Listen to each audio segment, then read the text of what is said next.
I'd be truly grateful if you subscribe to Tales Nameless. Your support means so much and inspires me to keep sharing the most chilling horror stories with you.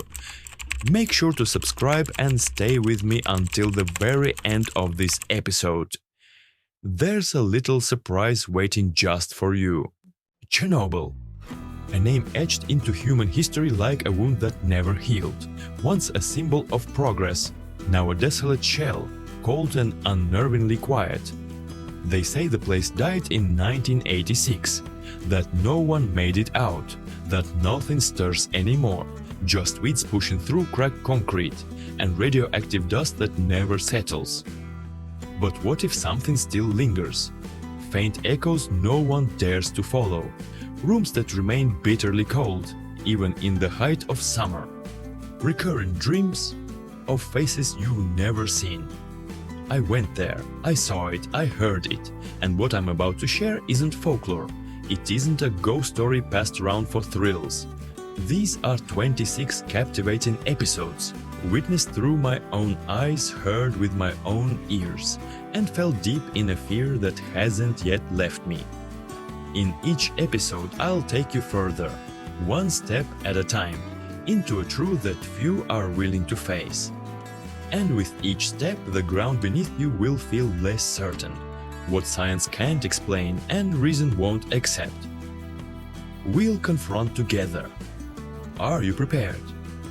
Because from this moment on, you're not just observing a story, you're returning to the dead zone. In episode 4, I unlocked the first door of Bunker 1/7, a place thought to be nothing more than an abandoned underground site in the forbidden zone of Pripyat. But what I found was a classified dossier on a network called THETA, a device for recording human neural signals, and a real tape mentioning a name I thought was lost: Ilya. When I realized the data in the bunker wasn't just a remnant of the past, but part of a system still operating, I knew there was no turning back. And now the next coordinates have led me to a structure buried in the dead forest, no access roads, no signal. Yet it's broadcasting the sound of ocean waves from underground. This place is known as THETA.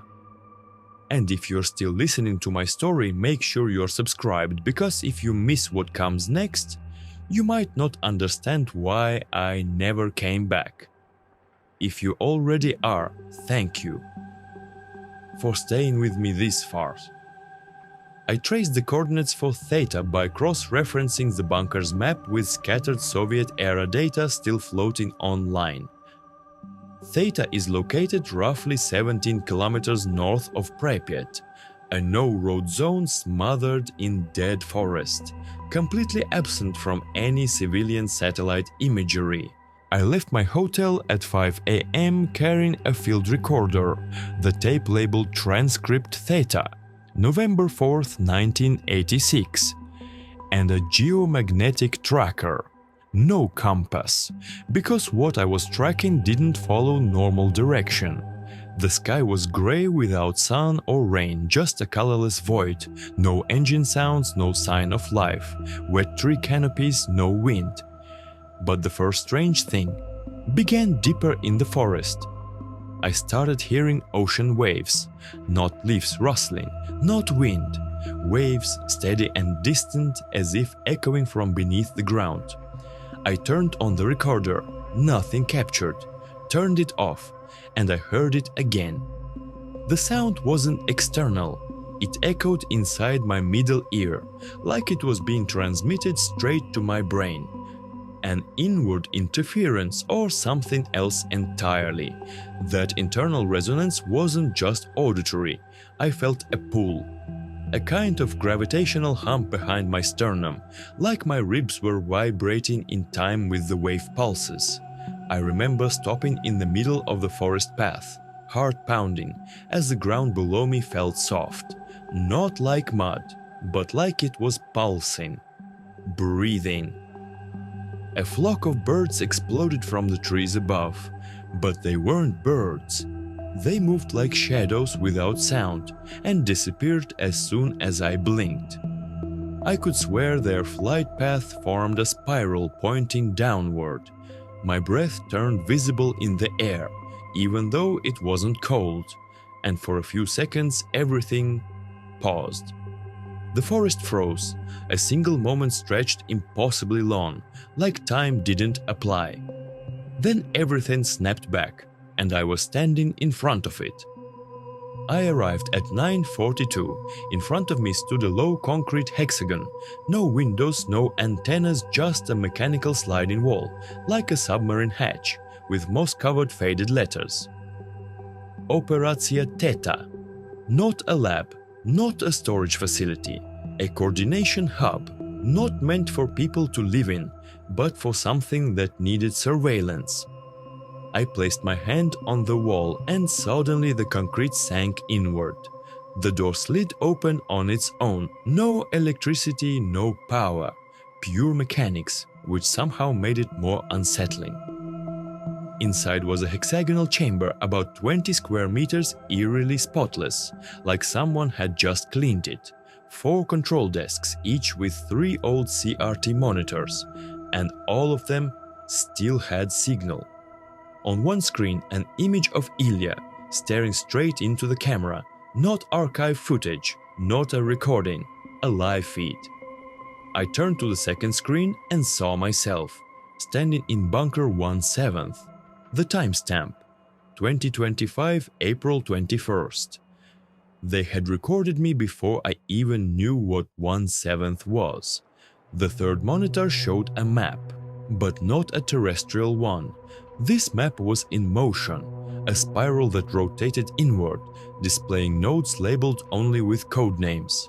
Obelisk 2B, KHV Nova, and another one, Mirage 3.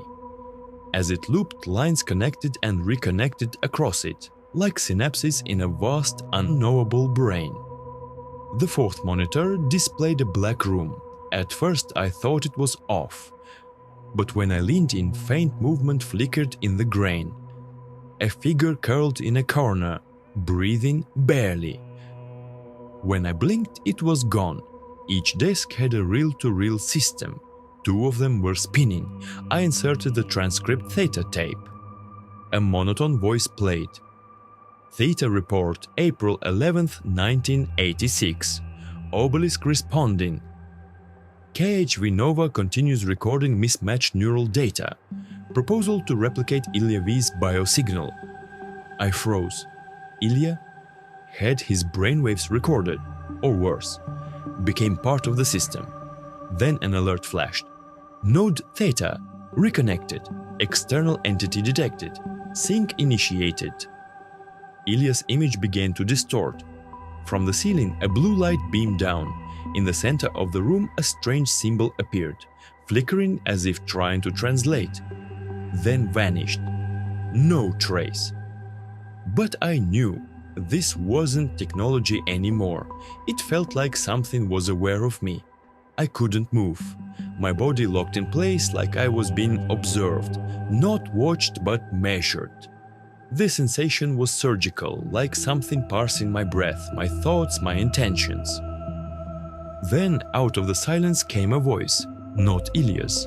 A different voice, mechanical but broken. Synaptic match nearly complete. Host threshold stable. And just like that, the lights cut out. All 4 monitors turned to static. The floor trembled once, then stopped. It let me go. I ran from THETA, but the door didn't close. The forest remained silent. No sounds, no birds. When I reached my car, I turned on the recorder, hoping to catch the wave sounds. Instead, Ilya's voice whispered, "I wasn't kept here. I chose to stay. Because if we shut it all down, it will return." A new voice, not from tape, not from the feed, from somewhere inside the system.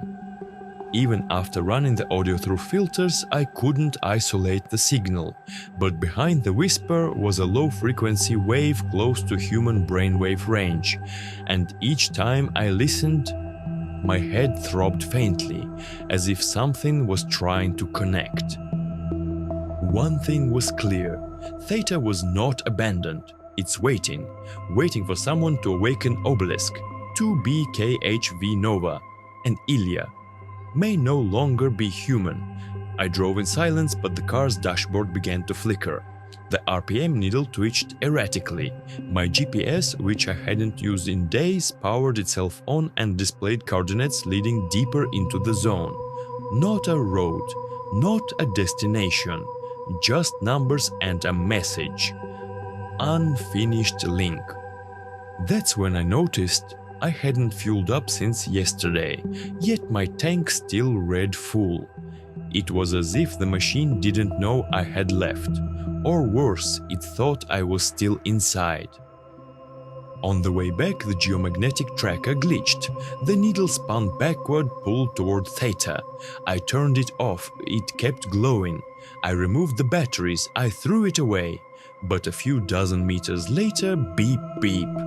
I heard the sound and found it again, back in my recorder pouch. I'm not joking, I'm awake. No drugs, no hallucinations. Back at the car, the windshield was corroded with strange symbols.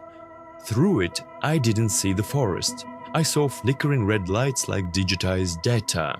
I drove off, the view returned to normal, but I didn't look in the rearview mirror. I didn't want to see what was behind, because in the forest stood a figure, motionless, in a hazmat suit, wearing a mask, and its eyes glowed. That night at the hotel, I tried to upload the data to my server in Poland. The speed was throttled, but I received a strange ping from port 4210.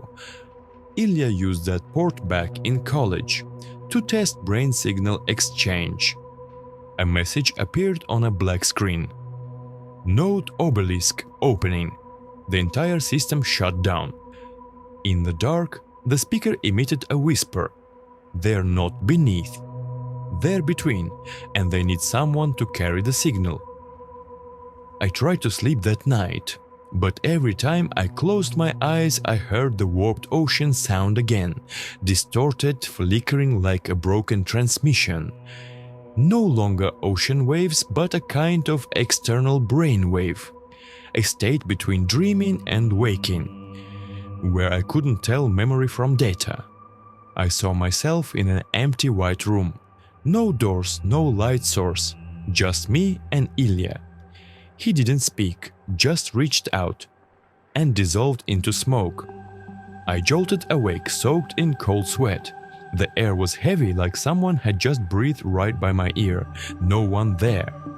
But on the table next to my recorder was a small scotch paper note, damp with the same moldy scent as Theta. Handwritten on it: Neurosignal return node 2B, access via Murny. Murny, a defunct Soviet radar station in Siberia once used for space communications. But why mention it? And how did the note appear in my locked hotel room? I checked back. 2B was mentioned on the Theta tape but never located. MIRNY might be an access point, meaning the network spans far beyond Chernobyl. I ran Ilya's whisper through a spectral analyzer, found a pulsing 17 Hz beat, a frequency known to trigger primal fear in the human mind. Something is broadcasting a signal to keep my brain in a state of constant alert. Now I ask myself, was Theta the first point I touched, or just the first I recognized? And if the signals are syncing with me, how much longer can I stay myself? I checked the tracker again. No Theta signal. But when I brought it near the recorder and its LED flashed red, the recorder had become a node, a relay point. I disassembled the device, found its firmware overwritten. Not the software I installed. Someone or the system itself had updated it, synced it with Theta. I recorded a test phrase, but on playback the first sound wasn't my voice, it was a heartbeat and a sentence in Russian. Он видит. Он запомнил. Мы начинаем заново. He sees, he remembers. We begin again. That night I heard knocking from the window. I live on the 5th floor. No one could be outside. On the glass, a circle drawn in black charcoal. Inside it, the symbol I saw at THETA. I ran it through software. Each stroke encoded an audio frequency. THETA doesn't just broadcast through devices. It transmits visuals as code, and if I saw it, I've already received it. I've been installed in through the eyes. I remembered what Ilya said. They're not beneath. They're between. Now I understand. Between means the layer between reality and signal, a hidden tier where connections are forming. The next morning, between minute 3:47 and 3:49 of a recording, I heard my own voice say, "If I don't come back, don't let anyone open Obelisk. KHV isn't offline. 2B still has people, and me, I can still hear the waves." I never said that, but the voice was mine, and if that's true, I'm no longer the only one transmitting this signal. Next episode. Obelisk, the broadcast that never stopped. If you're still listening, please don't follow this trail. Don't visit the remaining nodes. This isn't a game. It's not an abandoned experiment. It's a door. And if I'm right, it's not just open, it's choosing who steps through. If this story sent a chill down your spine, don't keep it to yourself. Like, share, and let others hear the signal. And don't forget to subscribe. This is only episode 5 of a 26-part descent into the unknown.